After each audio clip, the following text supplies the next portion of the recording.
محترم ناظرین،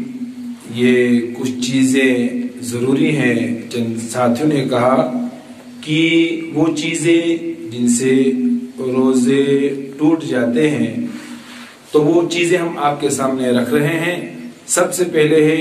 کہ جن چیزوں سے روزہ ٹوٹ جاتا ہے، ناک یا کان میں دوا ڈالنا، اسی طرح قصدن منہ بھر کر قے کرنا یعنی الٹی کرنا خود ہی قصدن، اسی طرح کلی کرتے وقت حلق میں پانی چلا جانا، اسی طرح جان بوجھ کر حلق یا ناک میں دھواں پہنچانا، اسی طرح بھول کر کچھ کھایا یا پیا پھر سمجھا کہ میرا روزہ ٹوٹ گیا، اب دوبارہ جان بوجھ کر کھا پی لیا، رات سمجھ کر سحری کھائی لیکن بعد میں معلوم ہوا کہ صبح صادق کا وقت ہو چکا تھا، یا غروب آفتاب سمجھ کر افطار کیا لیکن بعد میں معلوم ہوا کہ غروب آفتاب نہیں ہوا تھا، پیٹ یا سر یا کان کے زخم میں دوائی ڈال دی اور وہ دوائی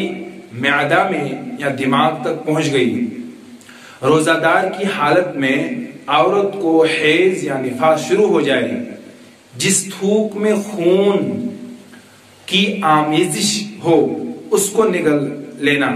اسی طرح دانتوں میں جو غذا کا ریشہ یا ٹکڑا رہ گیا ہو اس کو منہ سے باہر نکال کر کھا لینا، ان سب صورتوں میں روزہ ٹوٹ جاتا ہے، لیکن صرف قضا کرنا واجب ہے، کفارہ دینا لازم نہیں ہے۔ ہاں، اگر قصدن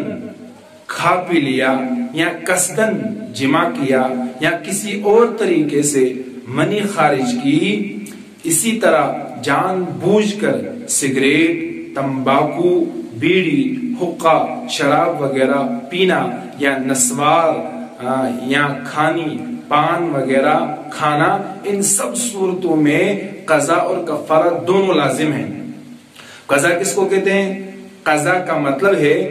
یہ ہے کہ ایک دن کے بدلے ایک دن کا روزہ رکھنا، یہ ہو گیا قضا، اور کفارہ کا مطلب ہے کہ ایک دن کے بدلے جو رمضان میں انسان کو ایک دن چھوٹ گیا تو کفارہ ہے کہ اس کے بدلے مسلسل 2 مہینے لگاتار روزے رکھنا۔ اگر 59 دن لگاتار رکھے